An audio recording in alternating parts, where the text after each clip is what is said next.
တောင်းနဲ့အဲ့ဒါပြီးရင်1333နောက်ဆုံးအနေနဲ့ကကြောက်တုံးကိုတတ်မှတ်ထားတဲ့အထိတွန်းရမယ်ဒီလေ့ကျင့်ရေးမှာရိုးရှင်းတဲ့တာဝန်3ခုပဲရှိပြီးမိနဲ့တက်ခိုက်တာကတော့အန်ရယ်များလို့ဖယ်လိုက်တယ်လို့ဆိုပါတယ်ဒီမက်ကြီးမှာအရင်ရှင်းပြနေတော့မှပဲဇန်အစုကတော့တတိလက်လို့နေခဲ့ပါပြီမြစ်ထဲခဏစိန်ထားမှတတိပြန်လာတဲ့အခါအရန်အေးခဲလို့တုံနေပါတော့ရဲ့အဖွဲ့သားတွေကအနာကကြောက်တုံးပေါ်တက်ဖို့အကြံပေးတဲ့အခါဇန်အစုလည်းအမေရှင်ခွင်လိုပဲနှွေးလိုက်တာလို့တွေးနေပါတော့ရဲ့တန်ချီယိုကရှေတကွန်နားကိုသွားတော့အင်နိုဆိုကဲလည်းစူးစမ်းနေရပဲလို့တန်ချီယိုကတွေးနေတုံရှေတကွန်မှာလေ့ကျင့်ရင်တတိပါလက်နေပါတော့ရဲ့တန်ချီယိုလည်းအင်နိုဆိုကဲကိုဆွဲခေါ်ပြီးအသက်ပြန်ရှူအောင်မနဲ့လှုပ်ပေးထားပြီးနောက်မှာတော့လေ့ကျင့်ဖို့လုပ်ပါတော့ရဲ့ရှေတကွန်ရဲ့ရေစီအားကပြင်းပြီးအေးလဲအေးတာမလို့ဖျားစာရွတ်ဖို့မူဝါချာကတန်ချီယိုကိုပြောပြနေခဲ့ပါရဲ့တန်ချီယိုလည်းဖျားစာရွတ်ပြီးလေ့ကျင့်ပြီးနောက်မှာအေးလွန်းလို့ကြောက်တုံးမှာကတ်နေရပါတော့ရဲ့တန်ချီယိုရောအင်နိုဆိုကဲရောအရန်မိုက်ပြီးဒီကိုရှောက်တဲ့ပထမတစ်ရက်ကဆိုရင်ရှေထဲမှာနေနိုင်ဖို့မူဝါချာကသူညနေအထိကြာရလို့ဆိုပါရဲ့အခုတော့ရှေတကွန်အောက်မှာ2နာရီကြာနေနိုင်ပြီမဟုတ်လို့13လေးချင်းကြီးစရတော့မှလို့မူဝါချာကပြောလိုက်ပါရဲ့ဒီလိုနဲ့ခဏနားချရင်အင်နိုဆိုကဲကလည်းဟိမဲဂျီမာကိုပဒီနဲ့အဖိုးကြီးတို့ခေါ်နေလို့လေးစားနဲ့ပြောဖို့တန်ချီယိုကလည်းပြောနေခဲ့ပါရဲ့သူကဒီမိုနေနေရဲ့အဖွဲမှာအစွမ်းထက်ဆုံးလို့အင်နိုဆိုကဲကပြောတော့ဟိမဲဂျီမာရဲ့အနံ့ကတခြားသူနဲ့မတူလို့ဒီထားမိရဲ့လို့တန်ချီယိုကဆိုပါရဲ့ဇန်စုကတော့အဖိုးကြီးကတမန်နှိမ့်ဆက်နေပြီးသူကဘာကြောက်တုံးမှလည်းရွေးနိုင်မှာမဟုတ်ဘူးလို့ဝင်ပြောလိုက်ပါရဲ့ဟိမဲဂျီမာကအဲ့ထက်ကြီးတဲ့ကြောက်တုံးကိုရွေးနိုင်ပြီးဇန်စုကနားကောင်းတဲ့သူမလို့သူလိန်လားမလိန်ဘူးလားဆိုတာတေချာသိတယ်မလားလို့တန်ချီယိုကပြောနေတော့နောက်မှလည်းဟိမဲဂျီမာကကြောက်တုံးကြီးကိုတွန်းနေတာတွေ့ရပါရဲ့အရန်မိုက်တာမလို့တန်ချီယိုကသူလည်းအဲ့လိုဖြစ်နိုင်မလားလုံးနေလို့ဇန်စုလည်းတက်နာရှာနေပါရဲ့ဒီလိုနဲ့ပြန်လေ့ကျင့်ချတဲ့အခါလေ့ကျင့်ရင်ဇန်စုကရေစီးနဲ့ပါသွားတော့တန်ချီယိုလည်းမနေလိုက်ခေါ်ရပါတော့ရဲ့နောက်ထပ်တစ်တုံးမှလေ့ကျင့်ရေးလဲပြီးပြီမလို့ကြောက်တုံးတွန်းတဲ့လေ့ကျင့်ရေးကိုရောက်လာခဲ့ပါပြီ။ဘာကြီးဝါတီးနေတဲ့အမျိုးသမီးကလည်းအားလုံးကိုစောင့်ကြည့်နေပြီးဒီမုံနေနေသူ60ရာခိုင်နှုန်းရဲ့နေရာကိုရှာတွေးနေပေမဲ့နေစကူရဲ့ဒီနေရာကိုမတွေ့သေးကြောင်းမူဆန်ကိုပြောလိုက်ပါရဲ့။နာကီမဲကအရင်ကပို့ပြီးတိုးတက်လာတာပဲလို့မူဆန်ကလည်းချီကျူးနေပါရဲ့မူဆန်ပြောတဲ့နေရာကြိုင်နာကီမဲကလိုက်ကြည့်နေပြီးနေစကိုနဲ့ဥပူရာရှိကီကိုမကြခင်ရှာတွေ့တော့မှလို့မူဆန်ကဆိုပါရဲ့တစ်ဖက်ကတန်ချီယိုတယောက်လေချက်တုံးကိုတွန်းနေပေမဲ့နည်းနည်းတော့မှမရွေ့နေပါဘူးအဖွဲ့သားတချို့ကလည်းဒီလေ့ကျင့်ရေးကိုဆက်မလုံးနိုင်တယ်လို့တောင်းကိုပြန်ဆင်းဖို့လုပ်နေပြီးတန်ချီယိုကိုလည်းနှုတ်ဆက်လို့နေခဲ့ပါရဲ့ဒီလိုနဲ့ကြံတဲ့သူတွေအတွက်အိုနီကီဝီလေးတွေလုပ်ပေးလိုက်ပါရဲ့ငါးကင်တဲ့နေရာမှာကောအိုနီကီဝီလုပ်တဲ့နေရာမှာကောတော်တယ်လို့အားလုံးကချီကျူးကြတဲ့အခါတန်ချီယိုလည်းသူကမိသွေးရောက်တဲ့မိသားစုကဖြစ်ကြောင်းပြပြလိုက်ပါရဲ့သမင်းလုံးကကင်စားရင်လည်းကောင်းကြောင်ပြောပြီးတန်ချူလည်းကင်ပေးလိုက်တဲ့အခါအားလုံးကမြေကြီးစားဝင်နေအမေလုံကျွေးလို့ခံစားရတယ်လို့အားလုံးကပြောနေပါပဲဒီလိုနဲ့ကြောက်တုံးကိုတွန်းတာ6ရက်တောင်ရှိသွားပြီဆိုပေမဲ့ကြောက်တုံးကလည်းနည်းလေးတော့မှရွှေ့မလာသေးပါဘူးအဲ့အချိန်ကန်ညာကရှောက်လာပြီးတန်ချူခေါင်းကအမှတ်ကပုံမဲလာတယ်လို့ပဲလို့ပြောလိုက်ပါရဲ့အဲ့ဒီနောက်အဆက်အသွယ်မရလို့အဆင်ပြေရလာလို့တန်ချူကမေတော့ကန်ရွာလည်းသူ့အကျယ်ချုပ်ကြနေချောင်ပြလိုက်ပါရဲ့တောင်းလဲတောင်းမှန်တယ်လို့ကျေးဇူးလည်းတင်တယ်အမှတ်ကရောဘလို့ဖြစ်တာလဲလို့ကန်ညာကချက်မေတော့တန်ချူလည်းသူတတိမထားမိဘူးလို့ဆိုပါရဲ့ကြောက်တုံးကမရွှေ့လို့ကန်ညာရောရွှေ့လာလို့တန်ချူကမေးလိုက်တဲ့အခါထထလဲလဲရွှေလျားနီးကိုမတော်ဘူးလားလို့ကန်ရွာကပြန်ပေးလိုက်ပါရဲ့တန်ချူကမတီးတဲ့ပုံမလို့ကန်ရွာလည်းတခြားရှင်းပြပေးပါတော့ရဲ့အာယုံစူးစိုက်မှုအမြင့်ဆုံးရှောင်းအောင်ကြိုဆုံးဖြတ်ထားပြီးသားလှုပ်ရှားမှုတွေကိုလှုပ်ဖို့လိုတဲ့ဆိုတဲ့အကြောင်းကိုပြောပြပြီးတဲ့နောက်မှာပဲကန်ရွာလည်းထွက်သွားခဲ့ပါရဲ့တန်ချူလည်းကန်ရွာပြောတဲ့အတိုင်းထထလဲရွှေလျားနီးနဲ့အာယုံတွေအားလုံးကိုတစ်ချိန်တည်းမှာအတိကတ်ချားကကျွန်တော်ကိုတွန်းมาတော့ရဲ့နည်းနည်းလေးတော့ရွှေသွားခဲ့ပေမဲ့ညစာစားဖို့လာခေါ်နေပြီမလို့တန်ချူလည်းလိုက်သွားပါတော့ရဲ့ကန်ရွာကလည်းရှောက်လာကညစာအတွက်ကုသိုလ်ပေးပြီးတန်ချူရဲ့ခန်းစားချက်တွေပြင်းထန်တဲ့အချိန်ကဘလို့မျိုးလဲလို့မေးလိုက်ပါရဲ့ဝမ်းနေမိအောင်လုံးမိရင်တောင်းမှပါလို့ကန်ရွာကပြောလိုက်တော့တန်ချူလည်းအဲ့လိုမဟုတ်ဘူးလို့ဆိုပါရဲ့ဒီလိုနဲ့တန်ချူလည်းထထလဲရွှေလျားနီးကိုတခြားအာယုံစိုက်ပြီးမိသားစုနဲ့ရန်ကူကူပြောခဲ့တာတွေကိုပြန်တွေးရင်နှလုံးသားကိုလောင်ကျွမ်းစိတ်ကကြောက်တုံးကိုတုံးကြည့်လိုက်တော့ရွှေလျားသွားခဲ့ပါပြီ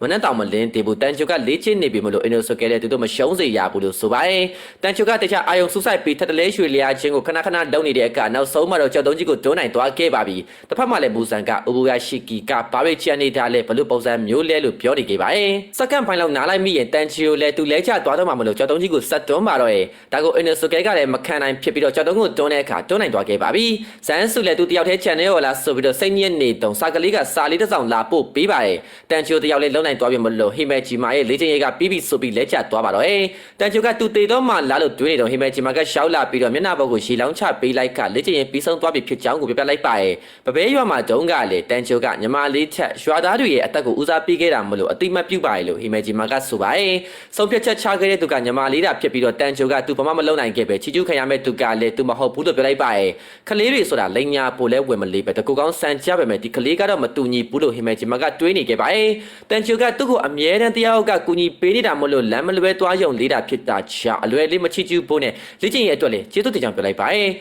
ဘာပဲဘာပြောဟိမဲဂျီမာကသူတန်ချူကိုအတိမတ်ပြုပါရဲ့လို့ထပ်ပြောတဲ့အခါတန်ချူလည်းဘာကြောင့်လဲလို့ပြန်မေးလိုက်ပါရဲ့ဟိမဲဂျီမာကသူဟာ ဟိုးရင်တုန်းကဖျားเจ้าတစ်ခုမှမိဘမဲ့ကလေးတွေကိုစောင့်ရှောက်ပေးခဲ့ရတာလို့ဆိုပါတယ်အဲ့ဒီအချိန်တုန်းကစာရိုးဆိုတဲ့ကောင်မလေးကဆရာအတွက်ငါးလေးပေးလိုက်ပြီးဆရာကပိန်သွားလို့မြတ်စားဖို့ပြောခဲ့ပါတယ်ဟိမကြီးမလည်းဘလို့တောင်ကျင်နာတဲ့ကလေးလေးလို့ပြန်ပြောလိုက်ပြီးသူကလေ့ကျင့်ရင်လုပ်ရတာကြောင်းလို့ဆိုပါတယ်အားလုံးကတွေးတာမတော်ဆက်ကြပါမယ်တယောက်နဲ့တယောက်ကူညီရိုင်းပင်းကြရတယ်မိသားစုတစ်ခုလိုပဲဒီလိုမျိုးလေးပဲအမြဲတွားရမယ်လို့ထင်ခဲ့ပေမဲ့ညတညမှာတော့ညမမောင်ခင်အိမ်ပြန်လာရမယ်ဆိုတဲ့စီကံကိုဖောက်ခဲ့တဲ့ကလေးတယောက်ကဒီမွန်လိုက်တာခံခဲ့ရပါတယ်ကိုလွတ်မြောက်ဖို့အတွက်ဖះเจ้าမှာရှိနေတဲ့ဟိမဲချီမနဲ့တခြားကလေးရှိယောက်ကိုစားဖို့ပြောခဲ့ပါတယ်ဖះเจ้าမှာကဒီမွန်တွေကိုချင်းချောက်တဲ့အစင်လာကရှိကြမလို့ညဘက်ဆိုရင်အမြဲတမ်းဝစ်စတီရီယာနတာကိုထွန်းထားပေမဲ့အဲ့ဒီကောင်လေးကနတာအိုးကိုဖျက်ဆီးပစ်ကဒီမွန်ကိုခေါ်ဆောင်လာခဲ့ပါတယ်ချက်ချင်းပဲကလေး၄ယောက်အသက်ခံခဲ့ရပြီးတော့ကျန်တဲ့ကလေး၄ယောက်ကတော့အသက်နိုင်ဆုံးကာကွယ်ဖို့လုပ်ပေးပေမဲ့ဟိမဲချီမရဲ့စကားကိုနားမထောင်ခဲ့ကြပါဘူးအဲ့ဒီအချိန်တုန်းကဟိမဲချီမကသူကအစားနည်းနည်းလေးပဲစားလို့ပိန်နေပြီးကြောက်နေခဲ့ကအတန်အကျယ်ကြီးတောင်မှမထွက်နိုင်တဲ့အပြင်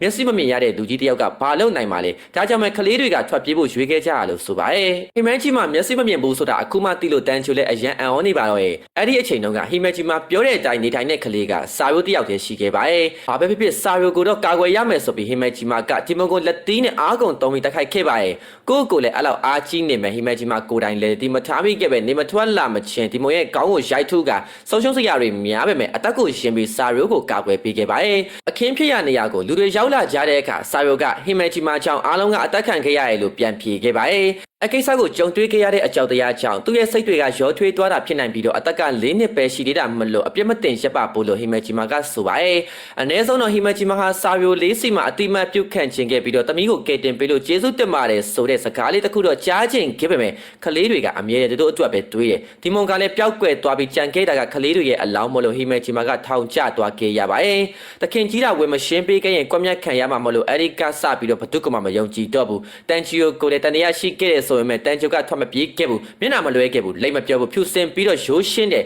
ဟိမဂျီမာကသူဟာလူတွေရဲ့စိတ်ဝိညာဉ်ကိုပဲခံစားလို့ရတာမလို့ဒါကလုံးဝမမားနိုင်ဘူးလို့ဆိုပါတယ